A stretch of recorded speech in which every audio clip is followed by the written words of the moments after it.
Olá a todos, boa noite.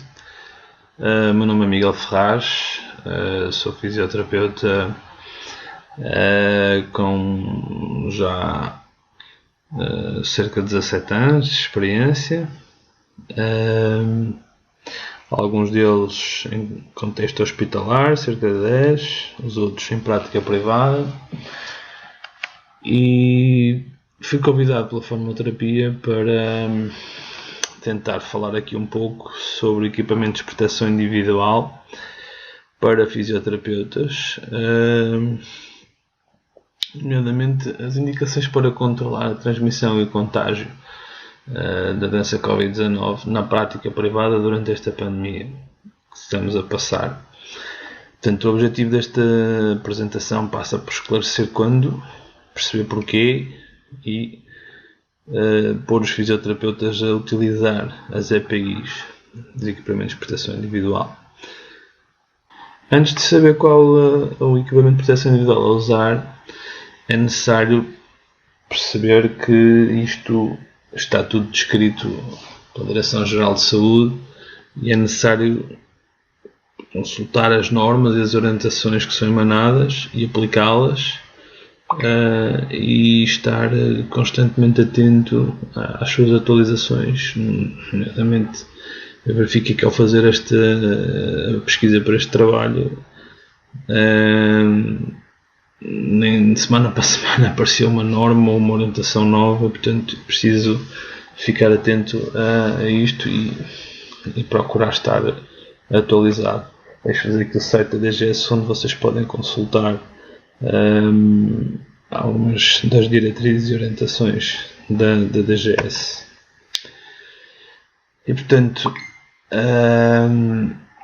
esta é uma daquelas que eu acho de consulta obrigatória, né? Procedimentos de prevenção, controle e vigilância em empresas. Descreve etapas que as empresas devem considerar para estabelecer o seu plano de contingência no atual âmbito do coronavírus, né? E portanto, assim como os procedimentos que devem adotar com a suspeita de algum colaborador com infecção. Portanto, isto está em constante atualização, mas esta orientação, peço desculpa, não é uma norma, é importante termos conhecimento dela. E, portanto, dentro das orientações que ela tem, eu sublinho aqui algumas, né? Nomeadamente da obrigação de elaboração de um plano de contingência, como saber reagir a um aparecimento de um caso, o aparecimento de um doente, como é que se deve isolar. Portanto, não vou entrar muito por aqui, o objetivo desta apresentação são os equipamentos de proteção individual, mas eu acho que é importante percebermos que isto existe e que tem que ser feito. Portanto, estabelecer medidas que assegurem a distância entre pessoas nas instalações, rever os protocolos de limpeza e intensificar as rotinas de higienização, disponibilizar solução antisséptica de base alcoólica e incentivar o seu uso, né, através dos posters que a DGS fornece nos seus sites para download e impressão, identificar e aplicar a legislação referente ao atendimento prioritário. Portanto, vocês podem consultar tudo nesta norma de 17 de março, okay? Norma número 11 de 2020 da DGS. Esta é uma outra orientação, né, que nos descreve procedimentos de limpeza e desinfecção de superfícies em estabelecimentos de atendimento ao público ou similares, novamente no âmbito do coronavírus, né? E esta é uma norma de como se deve fazer a abordagem ao doente com suspeita ou infecção por SARS-CoV-2. Eu sublinho aqui suspeita porque, em princípio, em prática privada, não iremos tratar doentes infectados com coronavírus. Eu, quando falo aqui de prática privada, refiro-me a ambiente mais clínica, não tanto hospital privado. Essa apresentação eu fiz para um trabalho também que foi a Formoterapia apresentar em colaboração com a APF e com o Grupo de Intensivo de Fisioterapia Cardiorrespiratória. Aqui eu estou-me a restringir um pouco mais à interpretação das normas e das orientações para a prática privada em contexto de unidades de reabilitação, como refere a norma, ou como se preferirem chamar, unidades privadas de fisioterapia. Perdão. E, portanto, esta é uma outra orientação, que é a tal orientação que fala das unidades de reabilitação e diz que o modelo de abordagem do utente com suspeita ou infecção no Sistema Nacional de Saúde deve ser feito nos termos da norma 4 de 2020 e é aplicada às unidades de reabilitação de todo o Sistema de Saúde. Portanto, temos que as conhecer e saber como proceder. E, portanto, mais uma vez diz que cada unidade de reabilitação deve seguir as medidas definidas no seu plano de contingência interno e devem sempre triar as pessoas à entrada, não é? Ou durante os procedimentos que estão a fazer, não é? Se houver tosses, febres, dispneias, dificuldades respiratórias, são considerados suspeitos e há um procedimento de acordo com a norma 4 de 2020 que deve ser realizado para isolar esses doentes e os procedimentos todos de equipamento de proteção individual que devemos ter e ter disponíveis para abordar estas situações. Portanto, esta orientação perdão, esta orientação é recente, é de 3 de Abril, é número 20, e portanto diz que a direção das unidades que prestam cuidados de reabilitação compete. Okay. O que é que compete? Compete fornecer aos utentes e cuidadores toda a informação sobre etiqueta respiratória, lavagem das mãos, a norma da lavagem das mãos e outras precauções básicas de controle de infecção, que também vamos falar um pouco à frente. Garantir que toda a equipa tem acesso e formação adequada para o uso correto do equipamento de proteção individual e que este é usado de acordo com os cuidados que são prestados. Deve cancelar ou adiar consultas ou procedimentos terapêuticos que possam ser supridos via telefónica ou outro meio de comunicação não presencial. Okay. E supervisionar o reforço de higienização dos espaços e equipamentos e ventilação dos espaços, de acordo com a outra orientação que temos aqui, 14 de 2020. E, portanto, a linha F, que é supervisionar os circuitos de armazenamento, recolha e processamento de resíduos clínicos de acordo com a orientação 12 de 2020. Isto é importante porque se produzimos lixo da categoria 3, lixo biológico, temos que ter um sistema de recolha próprio, não podemos descartar estes resíduos para o lixo comum. Portanto, há aqui uma série de procedimentos que temos que cumprir, procedimentos legais, e portanto convém conhecê-los, convém ler estas normas todas. Esta apresentação surge um pouco, não sei quando é que irá haver a reabertura das unidades privadas de fisioterapia.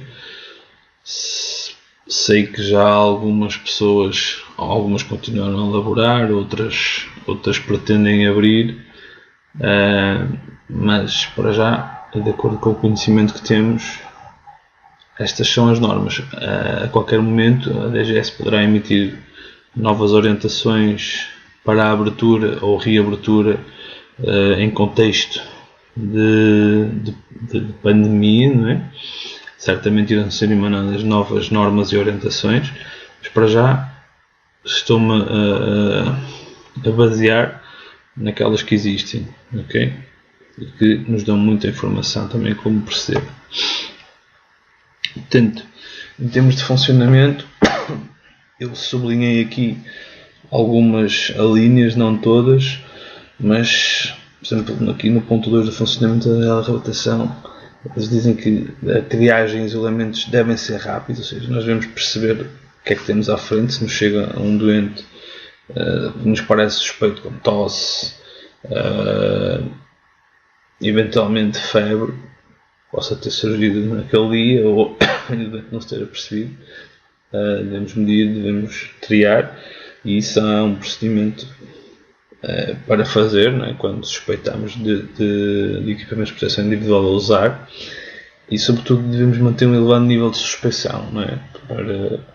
Para mantermos controlada a transmissão e não sermos contagiados como profissionais de saúde também, não é? E portanto, mais uma vez, seguir a norma 7, que já vamos falar à frente nela, sobre equipamentos de proteção individual adequada à situação. Fornecer ao doente uma máscara cirúrgica, desde que a condição clínica o permita, não é? E que colocará sobre a nossa orientação. Isto para casos suspeitos, não é?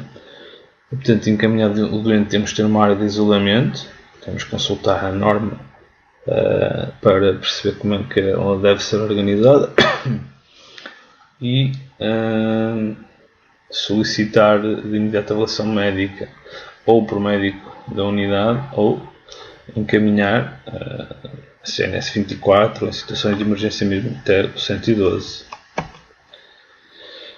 E portanto, em termos de, nesta norma nos cuidados de reabilitação respiratórios domiciliares, que saiu no dia 3 de Abril, eles dizem que devemos reduzir o número de contactos presenciais ao mínimo possível. No ponto 4, devemos adequar o plano de cuidados de reabilitação sempre que possível, sem contacto direto com o doente, por meio de ensino de exercícios terapêuticos, nomeadamente por videochamada, telemedicina, sistemas de telesaúde, e-health, etc. Portanto, há mais indicações nesta norma, não posso colocar aqui tudo, e também, porque estou aqui para vos falar de equipamentos de proteção individual, mas acho que é fundamental percebermos o funcionamento, como é que devem funcionar as coisas, para podermos usar equipamentos de proteção individual. Não faz sentido usarmos equipamentos de proteção individual se não sabemos encaminhar ou receber doentes e triar doentes suspeitos. E portanto, aqui no ponto 5, eles aconselham os profissionais a realizar a autoimunização diária, a identificar precocemente sintomas sugestivos, de acordo com a orientação 13 de 2020 da DGS. Caso surjam sintomas sugestivos de infecção, tosse, febre ou dificuldade respiratória, ou tiver conhecimento de ter tido um contacto com um caso confirmado, deve comunicar de imediato ao superior hierárquico e ao Serviço de Saúde e Segurança no Trabalho. A medicina do trabalho deve ser informada, portanto, e não deve iniciar a jornada de trabalho. Deve ficar em isolamento até realizar o teste diagnóstico e a obtenção do resultado laboratorial. Okay? Portanto, para a confirmação de diagnóstico ou não de Covid-19. E deve cumprir as indicações que são dadas pelo delegado de saúde, ou seu representante, ou a autoridade de saúde, não é? E manter-se em confinamento até à cura. E a cura significa ausência de sintomas e testes negativos, não é? E, portanto, caso ocorra contacto com um caso confirmado de Covid-19, devem ser seguidos os procedimentos definidos na orientação 13 de 2020. Trago-vos aqui estas recomendações para as precauções de isolamento e precauções básicas e precauções dependentes das vias de transmissão, porque acho que este é um documento interessante de leitura para nós fisioterapeutas, para percebermos quais as vias de transmissão, não só agora deste agente do SARS-CoV-2, mas de outros micro-organismos, e para percebermos porque é que devemos usar máscara, luvas, batas, máscaras com um filtro 95% ou 98% em vez de uma máscara cirúrgica. Portanto, há regras e elas já estão definidas há muito tempo. Portanto, e a via de transmissão a partir da fonte até um hospedeiro pode ser através de contacto direto ou indireto, veículo comum, por via aérea ou através de vetores. Portanto, e contacto direto temos, por exemplo, as mãos, durante a prestação de cuidados, ou por lavagem inapropriada, cumprimentamos alguém que espirrou, tossiu para a mão e podemos contaminar-nos, ou então depois vamos para o doente e nos higienizamos as mãos e podemos contaminá-lo a ele. Contacto indireto através de equipamentos, estou-me a lembrar, por exemplo, de estetoscópio, outros equipamentos que possamos usar, ganchos, sei lá, que possam eventualmente ser manipulados pelo doente, ou em áreas em que o doente tossiu, ou, pronto. As batas também, por exemplo. Estes materiais têm que ser descontaminados, né? Álcool a 70 ou outros produtos que sejam validados para essa desinfecção, e podem consultar as normas para isso.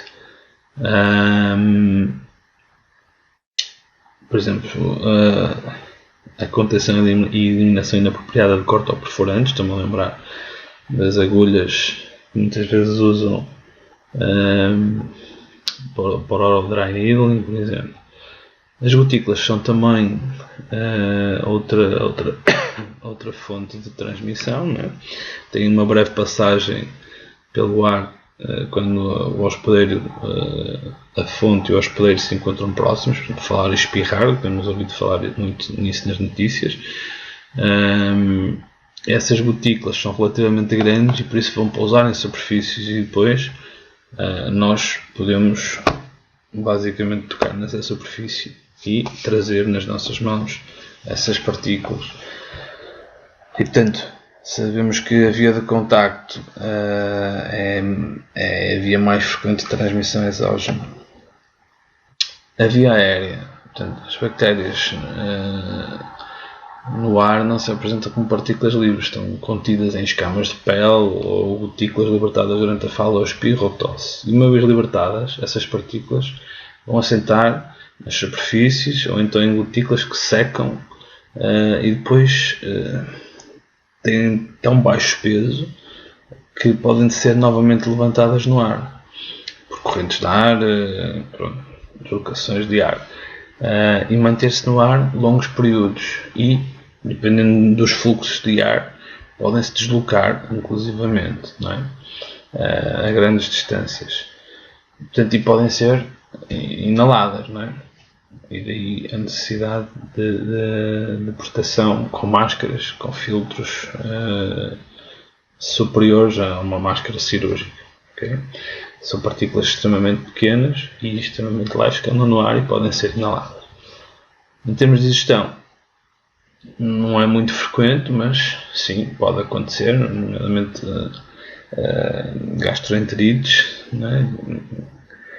E portanto, a via percutânea tem a ver com cuidados mais invasivos ou acidentes com instrumentos cortoperfurantes, acessos vasculares, e portanto pode ser uma lesão na pele e não estarmos protegidos. As portas de entrada normalmente são o aparelho respiratório, por inalação, aparelho digestivo através de digestão de comida, águas contaminadas, por exemplo, pele e membranas mucosas, pele lesada, como estávamos a falar, né? Ou por implantação, uma ferida operatória, uma cicatriz ou um catéter. Em termos de... a placenta também pode ser uma porta de entrada, não é muito comum, por exemplo, no coronavírus pensa-se que não será uma porta de entrada. E, portanto, e para além destas vias, respiratória, gastrointestinal, genitourinária, mucosas, pele lesada, os procedimentos invasivos, né, os catéteres, né, por exemplo, os doentes de diálise, os doentes hospitalares com catéteres, que ultrapassam as barreiras naturais de proteção, expõem ao contacto com o exterior, né, portanto isso pode ser uma fonte de infecção. As portas de saída podem ser as mesmas de entrada, né?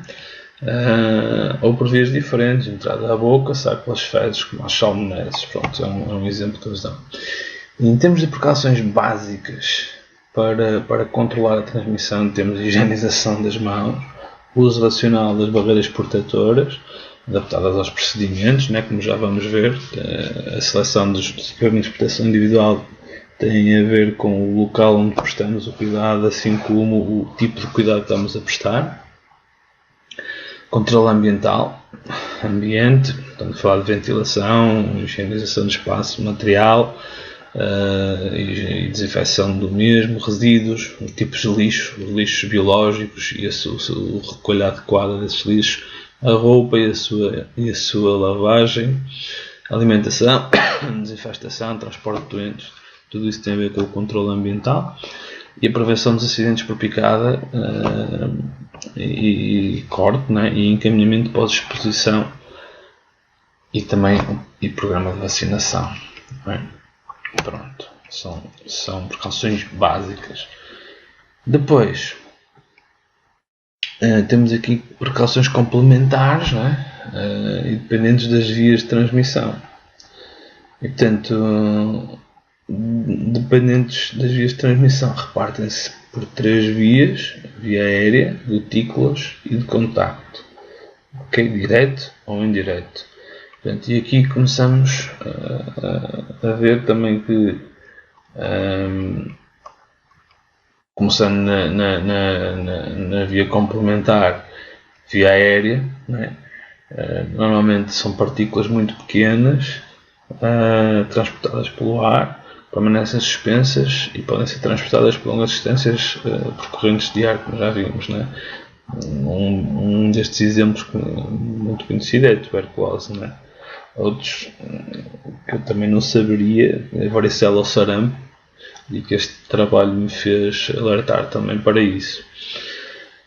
Podem ser transmitidos por via aérea. E, portanto, o que está aconselhado aqui é que se use, quando há este risco complementar, tem que se usar uma máscara facial de alta eficiência, com uma filtragem no mínimo de 95% das partículas, e já vamos ver à frente o que é que isto quer dizer, mas uma máscara cirúrgica não é suficiente. A gotícula, portanto, são partículas maiores que não conseguem percorrer normalmente distâncias muito grandes e que são geradas normalmente por tosse, espirro ou fala, ou determinados procedimentos geradores de aerossóis, a fisioterapia respiratória, a aspiração de secreções, podem ser geradores destas gotículas que depois nos podem contaminar. E neste caso, as precauções adicionais aconselham máscara facial e proteção ocular, viseira ou óculos, sempre para proteger as mucosas, os olhos, nariz, boca, durante os procedimentos potencialmente geradores de salpico. E sempre trabalharmos a uma distância a menos de 1 metro do doente. Não é? Pessoas conseguem andar até 1 metro, não é? Mas se for um espirro, até vamos ver à frente, consegue ir bem mais. E portanto, as manobras que vamos realizar como por um doente a tossir, numa fisioterapia respiratória assim, temos que ter procedimentos mais específicos de proteção. E portanto, o doente, neste caso, pode gerar os salpicos, mas para não os propagar, pode usar uma máscara cirúrgica, no sentido de nos proteger a nós profissionais de saúde e não a ele, porque vai conter mais salpicos dentro da máscara e portanto vamos estar mais protegidos por isso. No que diz respeito às precauções de contacto, são transmitidos por contacto direto com o doente, pele a pele através das mãos dos profissionais de saúde, ou indiretamente por contacto das mãos com superfícies ou utensílios do ambiente do doente, cama, mesinha cabeceira, etc. Outros objetos que ele possa manipular e nós possamos manipular connosco, na nossa telemóvel, por exemplo, que hoje em dia é um meio de transmissão, não é? E que às vezes partilhamos, estamos a mostrar um vídeo, qualquer coisa, e passamos de uma mão para a outra e pode ser o suficiente. E, portanto, neste caso, temos que usar medidas também específicas: higienização das mãos, luvas, bata ou avental, a higiene do doente, individualização de materiais e equipamentos a usar especificamente naqueles doentes e depois têm que ser desinfetados, esterilizados, descontaminação adequada da unidade do leito onde está o doente, né, à sua saída, a gestão adequada dos resíduos. Voltamos outra vez aqui à categorização do tipo de resíduos que produzimos. Não são todos lixo comum, se são infectados com algum destes agentes têm que ser tratados por empresas próprias e vamos também falar um pouquinho mais à frente, uma breve passagem por esse assunto. Portanto, e a precaução no transporte destes doentes, mas será mais num contexto hospitalar, não é? Portanto, estávamos aqui a falar, né? Isto é a anatomia das vias aéreas e onde é que as gotículas podem ir parar, dependendo do seu tamanho e quais as gotículas que são bloqueadas por quais máscaras. É muito engraçado esta imagem. E portanto, se tossirmos, podemos produzir partículas grandes que podem ir até 2 metros, mas depois essas partículas são geradas aqui na nasofaringe, não é? Partículas maiores que 10 microns podem ser bloqueadas por máscara cirúrgica, não é? Que é as partículas aqui geradas nas vias aéreas mais superiores, mas quando estamos a falar de partículas mais pequenas geradas nos brônquios, alvéolos, inferiores a 10 microns, já só uma máscara N95 ou FFP2, que é o equivalente à nomenclatura europeia, só essas máscaras é que são capazes de bloquear este tipo de partícula deste tamanho. Portanto, esta imagem agora mostra-nos, por exemplo, que uma tosse pode gerar partículas que se distanciam até 2 metros do transmissor, não é? Um espirro é assustador, 6 metros, e por isso é que as superfícies ficam contaminadas, não é? As partículas espalham-se de todo lado quando as pessoas tossem e espirram, e nós, ao pousarmos os nossos equipamentos ou mãos e mesmo luvas, não é? E depois, se manipularmos os nossos olhos ou boca, ou coçarmos ou os nossos instrumentos, podemos ser veículos de transporte dessas partículas. E aqui o curioso, não é? A própria exalação na fala ou a expiração normal até 1,5 metros. Portanto, isto aqui explica um pouco o racional que foi tido em conta para a seleção das EPIs mediante os procedimentos. Portanto, voltando aqui às normas, né? Temos aqui uma também de prevenção e controle de infecção por SARS-CoV-2 e os equipamentos de proteção individual específicos que são aconselhados aqui para esta epidemia que estamos a passar. E portanto, até à data, o conhecimento até à data, né? E sobre outros coronavírus do mesmo subgénero, a transmissão de pessoa a pessoa foi confirmada e julga-se que ocorra através de uma exposição próxima com uma pessoa com Covid-19, através de gotículas respiratórias, quando tosse, espirram, falam, que podem ser inaladas ou pousar na boca ou nariz ou olhos das pessoas que estão próximos, mesmo em contacto direto, né? Ou contacto das mãos com superfície ou objeto contaminado, né? Como já falámos, e a seguir vou manipular, coçar o olho, ou quem tiver este tipo de gestos pode ser perigoso. E portanto, quando estamos equipados, estes gestos têm que ser completamente abolidos, porque ter uma máscara ou umas luvas, mas manipular olhos, mucosas, boca, nariz, contaminamos-nos na mesma, não é? Portanto, sabe-se então que o SARS-CoV-2, o vírus, pode transmitir-se por gotículas respiratórias, partículas superiores a 5 micron, contacto direto com secreções respiratórias infecciosas com fezes ou superfícies contaminadas e via aérea. E, portanto, temos aqui tudo o que temos que vias de transmissão possíveis e imaginárias estão cá todas.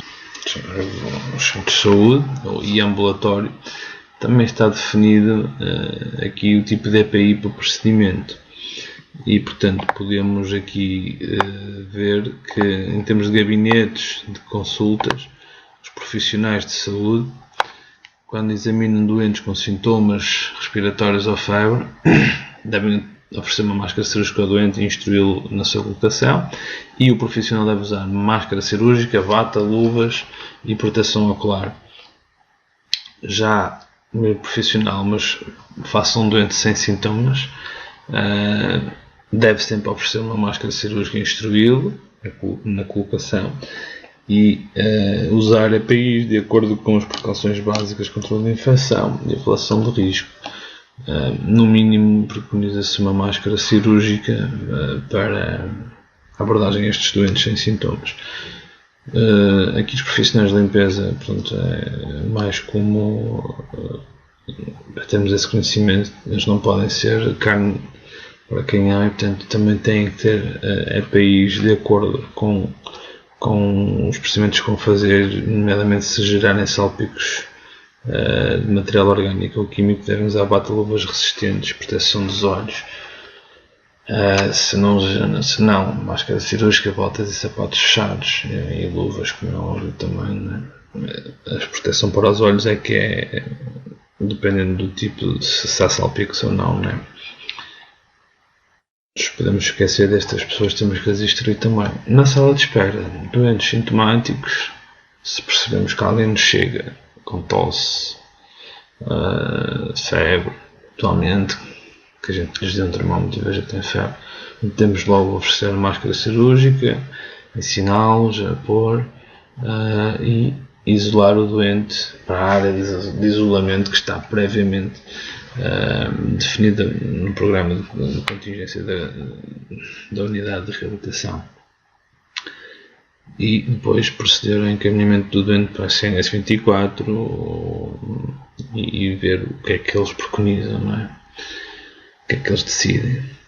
Em termos de doentes sem sintomas respiratórios, devemos na mesma fornecer uma máscara cirúrgica, ensiná-los a colocar, se vai haver uma interação com o profissional de saúde, e devemos garantir uma distância de pelo menos 1 metro para ter que usar, para não ter entre doentes, não é? Para manter a distância social. Vamos ver se consigo mudar aqui o slide.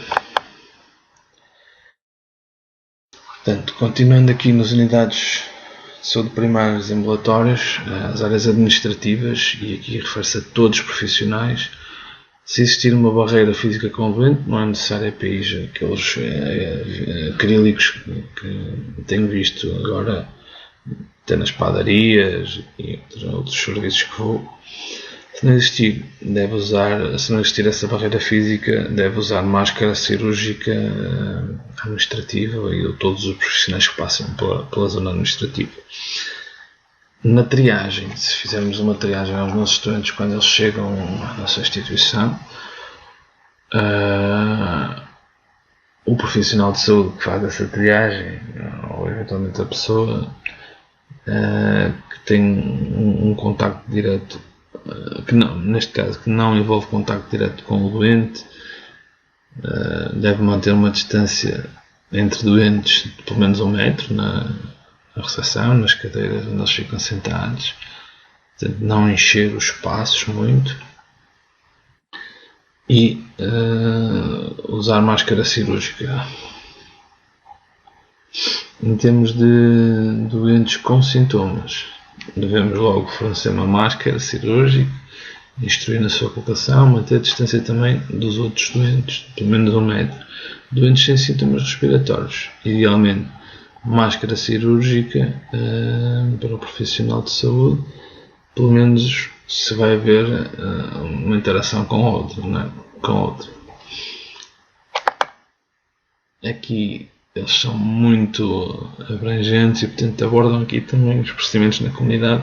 A tabela é mais completa. Eu fui aqui só buscar os profissionais de saúde que prestam cuidados diretos aos doentes em assistência domiciliária, portanto, fornecer máscara cirúrgica ao doente, instruí-lo na colocação, e o profissional deve usar máscara cirúrgica, bata impermeável, luvas, proteção ocular ou máscara com viseira em substituição dos óculos e da máscara. Se o doente não tolerar a máscara, deve obrigatoriamente usar uma máscara com um filtro de partículas mais eficiente, uma FFP2 ou N95. Portanto, mesmo nos cuidados ao domicílio, sei que há muitos fisioterapeutas que o fazem, portanto, há esta norma para EPIs. Esta tabela está aqui bastante riscadinha a vermelho, mas aplica-se mais a unidades de saúde e treinamento, portanto, e distingue aqui cuidados diretos e de proximidade com doentes suspeitos, fora do quarto ou de grupos de indivíduos isolados, não é? Numa enfermaria, por exemplo. E, portanto, tem aqui essa distinção e tem, por exemplo, quando são realizados procedimentos geradores de aerossóis ou entrada no quarto do doente ou no local onde estão vários indivíduos isolados, há procedimentos diferentes. Se vamos só prestar cuidados, mas fora do quarto devemos instruir o doente a usar máscara cirúrgica, e nós devemos usar máscara cirúrgica, protetor ocular, bata impermeável, luvas, touca e cobre-botas. Se forem prestados cuidados a menos de 1 metro, e eu pus isto aqui porque nós fisioterapeutas prestamos cuidados a menos de 1 metro, maioritariamente, e portanto o respirador FFP1 pode ser alternativa à máscara cirúrgica, e se o doente não tolerar a sua máscara cirúrgica, ainda poderemos aumentar o nível de filtração para uma FFP2 ou N95, que são equivalentes. Já se formos realizar procedimentos geradores de aerossóis, tipo isto é, eles estão descritos como há vários procedimentos que são geradores de aerossóis, mas nomeadamente aqueles que nos dizem respeito são tosse, fisioterapia respiratória, aspiração de secreções, que é feita em clínicas. Já nem falo dos nebulizadores, porque nesta fase nem se devem usar. Portanto, temos que usar um N95 ou uma FFP2, bata impermeável, comprida, luvas e duplo par se forem procedimentos invasivos, proteção ocular e touca. Há também os procedimentos para os EPIs para procedimentos geradores de aerossóis de risco elevado, mas não se aplicam a fisioterapeutas, é mais a nível de cuidados intensivos, para quem faz intubação, broncofibroscopias, entre outras coisas. E, portanto, em todas as áreas de passagem, a DGS preconiza que os profissionais, mesmo não tendo contacto direto com doentes, devem usar máscara cirúrgica. Portanto, basicamente, devemos usar máscara cirúrgica o dia todo, e dependendo do procedimento que estamos a realizar, podemos usar FFP1. Se o doente não usar máscara cirúrgica, FFP2. Não, se ele não usar máscara cirúrgica, devemos usar FFP2. E se tivermos procedimentos a menos de 1 metro, devemos usar a FFP1 juntamente com o doente a usar a sua máscara. E portanto, há quem classifique aqui equipamentos de proteção de nível 1, nomeadamente instituições de saúde, que será o equipamento de proteção individual mínimo exigível nesta fase para observação e contacto com doentes que não sejam considerados como casos suspeitos ou confirmados de Covid. E neles temos, por exemplo, a máscara cirúrgica, o avental, luvas e restantes precauções adicionais consoante a indicação para cada doente. Pronto, temos isso. Os profissionais envolvidos no atendimento direto de casos suspeitos ou confirmados devem usar as EPIs de contacto e de gotícula, respeitando as indicações da norma 4. Bata, máscara, proteção ocular, luvas, os cobre-botas, se usarem calçado dedicável ou higienizável, calçado específico para que não saia dali ou que possa ser passado por alguma solução que a limpe, não tem que usar cobre-botas. E a touca também deve usar. E portanto, as medidas adicionais de isolamento, acrescem medidas adicionais de isolamento de via aérea de acordo com as necessidades, com os procedimentos basicamente que se vão fazer. Portanto, A área assistencial, o quarto individual ou o quarto para doentes de Covid, implica usar um nível de proteção maior, se entrarmos dentro deles, e o risco de gerar aerossóis nos procedimentos que realizamos. E portanto, aqui há bocadinho estávamos a falar, estes procedimentos, né, que nós temos descritos aqui na norma como geradores de aerossóis, e basicamente selecionei aqui alguns que nos podem ser podemos realizar, né? A ventilação manual com um insuflador manual, podemos fazer manobras e isso pode gerar aerossóis. Não é bem isto que eu estou a referir aqui, mas é uma manobra que nós usamos, é para insuflação manual com um para insuflador ou um vulgar ambu. A aspiração orofaringea de secreções ou indução de tosse, nós fazemos isto, né? A cinesioterapia respiratória, que eu prefiro chamar fisioterapia respiratória, entre outros que posso mostrar aqui. E depois tem aqui os de elevado risco, como a intubação que eu falei, a traqueostomia, a broncoscopia. Portanto, nós, se realizarmos estas manobras geradoras de aerossóis, temos que usar equipamento de proteção mais específico. Okay? E portanto, este quadro aqui, este esquema, ajuda-nos aqui a perceber o que é que nós temos que também usar, não é? Portanto, se temos aqui um doente suspeito ou confirmado, não vamos entrar no sítio onde ele está internado, não se aplicará muito a nós, e portanto, máscara cirúrgica para o profissional, máscara cirúrgica para o doente, distância de 1 metro, luvas, avental. Pronto, aqui pode ser um pouco usado na triagem, não é?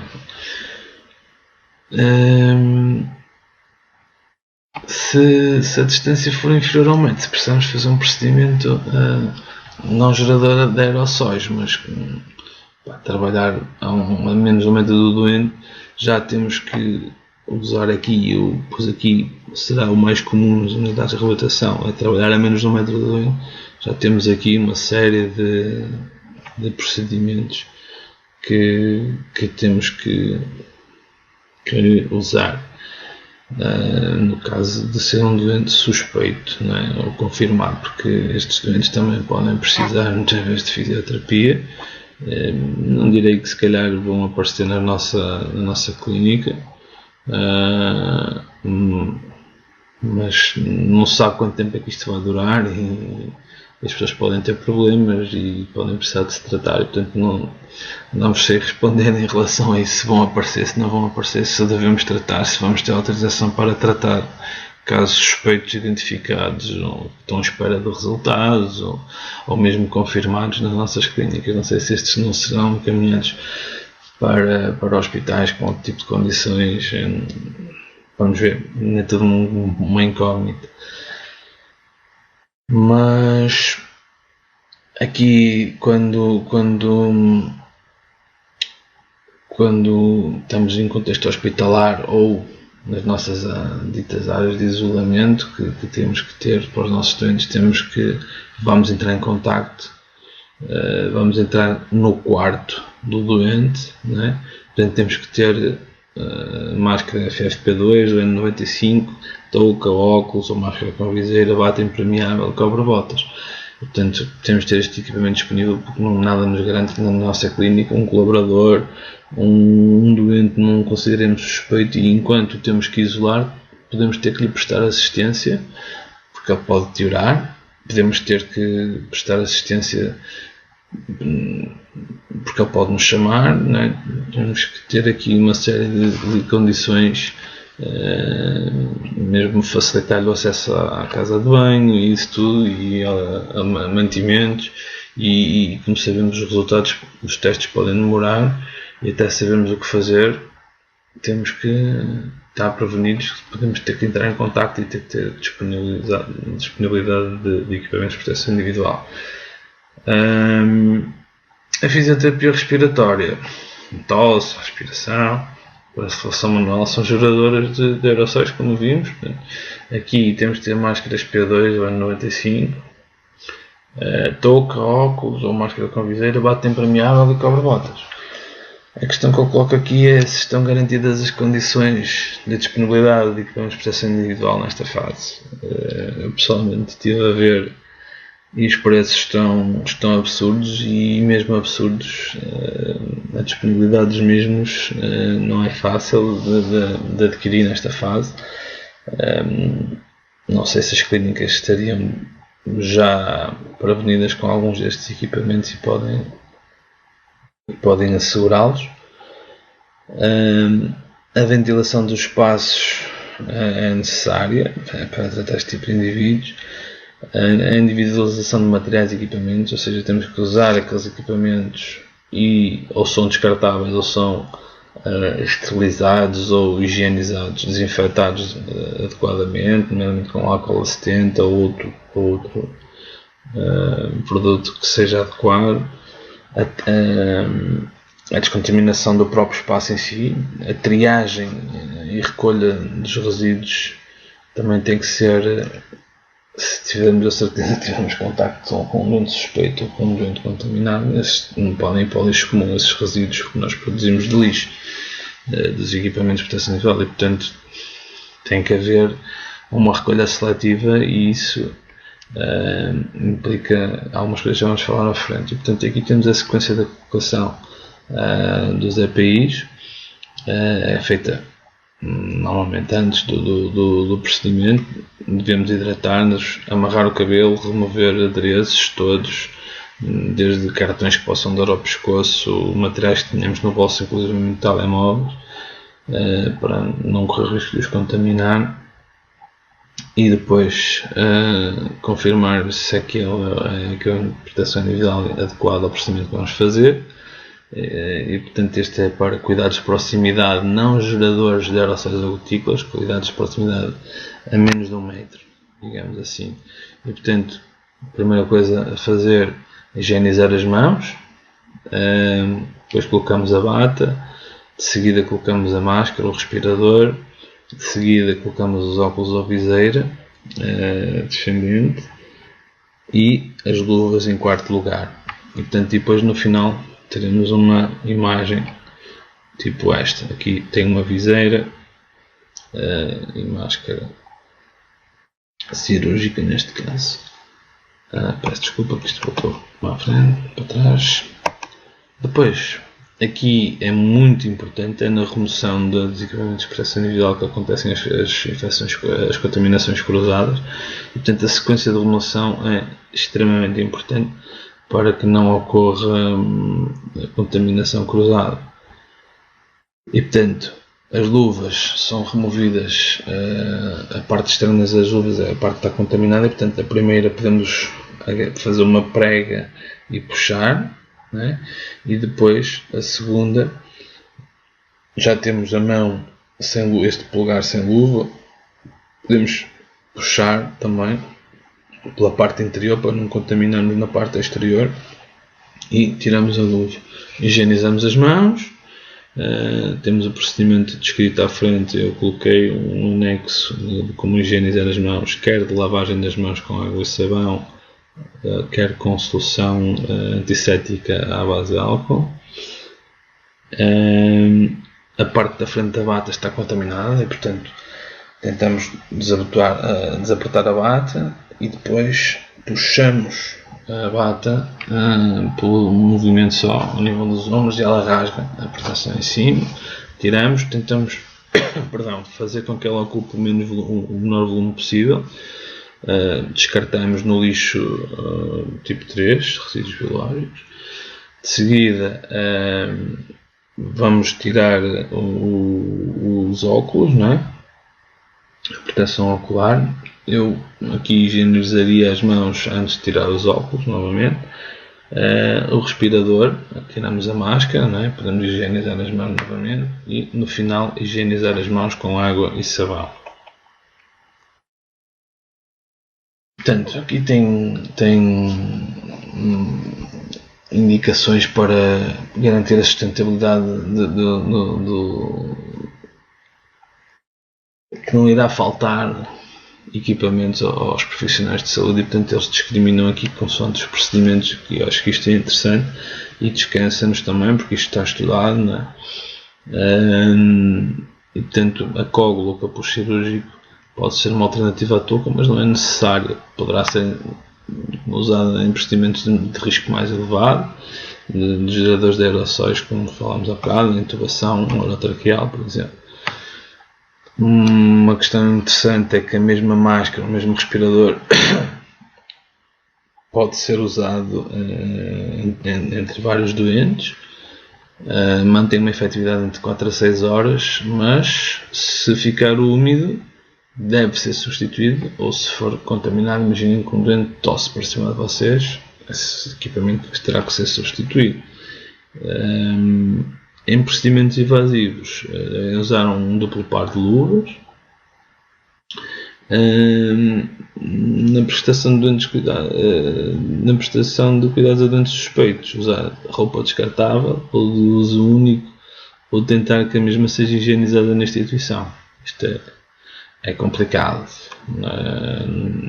na realidade das clínicas de fisioterapia. Portanto, aqui tem algumas questões comuns, não é? E, portanto, se vou observar um doente sem clínica respiratória, qual a proteção que devo usar? E sem suspeita de ser Covid, o EPI nível 0 que falámos anteriormente, e perceber se não vamos ter procedimentos que requeram outro tipo de EPIs. Se vou observar com doentes respiratórios nível 1, com sintomas respiratórios mesmo que sem confirmação nível 1, se vou observar um doente com sintomas respiratórios confirmado, poderá ser nível 1 ou nível 2 consoante a localização do doente e os procedimentos necessários, ou seja, se eu vou entrar no quarto ou não, ou se vou realizar procedimentos geradores de aerossóis ou não. E lá está, aqui o cuidado deles, eles dividem cuidados invasivos ou geradores de aerossóis nível 1, ou procedimentos invasivos e geradores de aerossóis ou partículas pequenas nível 2, tal intubação, por exemplo.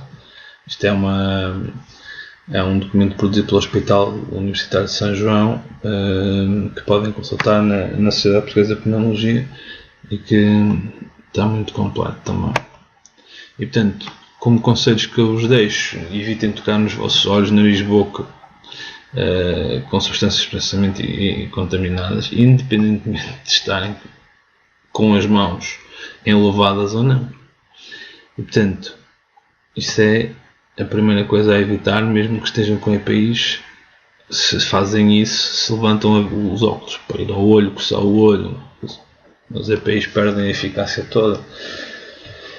E, portanto, aqui outra questão que eu coloco é onde deve ser recolocado e retirado o EPI. É fulcral haver uma definição dos locais de colocação e remoção do EPI. A área de colocação deve ser uma área limpa, separada fisicamente da área de remoção. Quando eu estou a remover o equipamento, eu não posso vestir no mesmo sítio, a não ser que ele seja higienizado, e deve ser sempre higienizado na área de remoção, não é? Mas devem ser locais separados. E depois estes materiais devem ser descartados para o contentor de resíduos do grupo 3 de risco biológico. Isto implica um registro na Agência Portuguesa do Ambiente e um contrato com um fornecedor de serviços de recolha de resíduos biológicos, como a BioWaste ou Retail, que são as mesmas que recolhem as agulhas, que usam no dry needling e nas acupunturas, e portanto e também têm a recolha para este tipo de resíduos produzidos. Portanto, cumpram as normas, fiquem atentos às suas atualizações. Se estiverem constipados, ainda que não sejam portadores da doença Covid-19, é complicado terem que se assoar com os equipamentos de proteção individual. Vocês não podem manipular a face quando estão equipados e se tiverem que se assoar, vão desperdiçar material, portanto não é fácil. Ajustem bem a máscara depois de a colocarem, façam com que ela fique bem ajustada, evitem as fugas, ok? Às vezes é necessário supervisão de outra pessoa antes de iniciar os cuidados. Mexam, testem os braços, a ver se a bata não vos prende para depois não rasgar, né?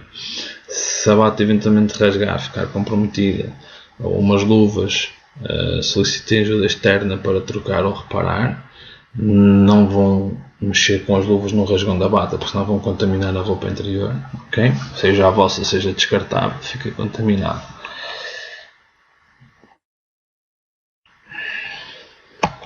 Avançando. A correta remoção dos EPIs, já falamos, é de extrema importância, é aqui que acontece o maior risco de contaminação. Devem respeitar as regras definidas na remoção, as sequências. Hidratar com creme a face e as mãos é fundamental, porque o uso das EPIs causa zonas de pressão e os álcool e a lavagem repetida das mãos desidratam a pele também, não é? E hidratar através da ingestão de água, porque ficar com os equipamentos de proteção individual 4 horas, 8 horas, sei lá, o tempo que for necessário, dependendo do nível de cuidados que prestam e onde, para estarem a tirar o equipamento para beber água, vão estar a desperdiçar material. E tentem hidratar-se no início. Isto aqui, pronto, é do European Center for Disease Control. É uma entidade europeia que produz também aqui conhecimento nesta área do controle da infecção. Pronto, e eu pus isto aqui porque eles dizem que é a mesma coisa que já diz a DGS, que podem usar a mesma máscara desde que não contamine, entre doentes, desde que não contaminado ou que não esteja demasiado úmido.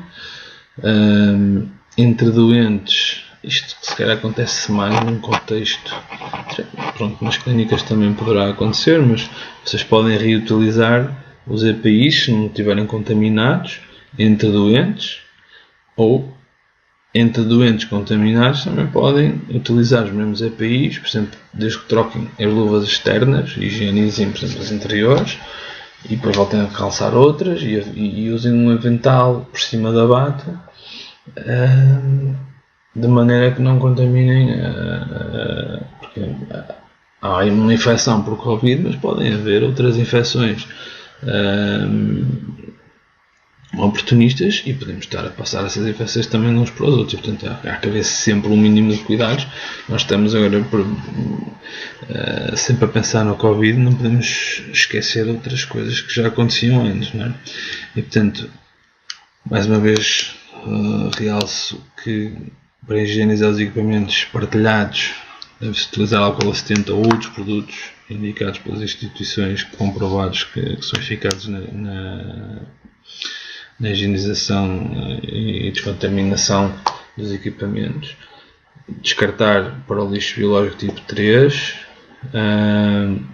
higiene das mãos, a seguir ao cuidado do paciente, e seguir as indicações de colocação, remoção das diferentes unidades de saúde, que podem variar consoante os tipos de equipamentos disponíveis e estoques, e portanto consultar sempre as checklists que devem existir, checklists da sequência dos procedimentos de colocação e de remoção das EPIs, mesmo nas nossas clínicas, para minimizarmos o erro na colocação e remoção.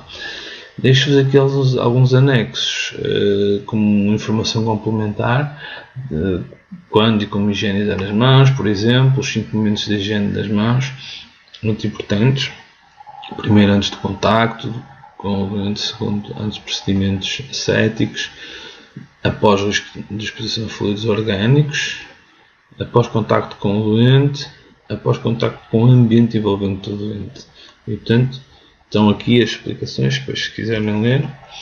Deixo-vos aqui também como higienizar as mãos com fricção antisséptica das mãos, solução alcoólica, lavagem das mãos, os tempos, atenção, 20 a 30 segundos para a solução antisséptica, 40 a 60 segundos com água e sabão, muito importante estes tempos. Aqui o procedimento para a colocação e remoção de luvas, já vos falei um pouco, também podem explorar aqui um bocadinho melhor e têm ali a norma que podem consultar. Aqui deixo-vos também um slide com os diferentes tipos de respiradores e máscaras e o que é que eles filtram para perceberem o porquê de eles serem usados em diferentes procedimentos. E portanto a FFP1 filtra pelo menos 80% das partículas, a P2 94%, a P3 99%. A P2, como vos disse, é o equivalente à N95, tem mais 1% de filtragem. A máscara cirúrgica, e fica aqui a explicação, limita a propagação de partículas potencialmente infecciosas por indivíduos infectados ou potenciais infectados ao meio ambiente. E, portanto, não possui função de filtragem na fase inspiratória, portanto não protege contra a inalação de pequenas partículas de ar, nomeadamente aerossóis. Deve ser usada por indivíduos infectados ou potencialmente infectados. Ok? Portanto, fica aqui esta ressalva. Anda muita polémica com as máscaras. A máscara sim poderá ser usada, mas no sentido de proteger os outros e não tanto a nós. Claro que é uma barreira física, se eu for com a mão à boca e tiver uma máscara, poderá ser ali uma barreira física, mas de qualquer das formas fica aqui esta explicação. Portanto, aqui mais uma forma sintética do tipo de EPIs a usar consoante o procedimento que vai realizar, seja de aerossóis, se é mais ou menos de 1 metro do doente. E este documento que eu acho fundamental, não só para esta situação de pandemia que estamos a passar, mas como leitura complementar para controlarmos a transmissão de agentes infecciosos nas nossas clínicas. Este é outro documento muito completo, isto é quase como uma bíblia, da European Centre for Disease Prevention and Control. Também tem muito material. Este aqui é o tal documento produzido pelo Hospital São João, podem consultar aqui. E para terminar, espero que a sigla EPI tenha passado para esclarecida ou esclarecido, para que fiquem protegidos nos vossos locais de trabalho e impenetráveis. E, portanto, queria deixar-vos aqui basicamente esta informação. Penso que ainda sairão novas indicações da DGS quando se começar a programar a abertura dos locais de comércio, das clínicas. Eu penso que irão ser emanadas certamente novas indicações. Estejam atentos ao site da DGS. Este trabalho foi realizado com o que existe até à data. Pode dar alguma orientação a quem tenha que assistir a alguns doentes nesta fase. Espero que sim, que a dê, mas não invalida de que no futuro isto deixe de fazer sentido e que sejam emanadas novas normas ou orientações pela DGS que substituem algumas das que estão agora publicadas. E, portanto, vão consultando o site. Obrigado pela vossa atenção e bom trabalho.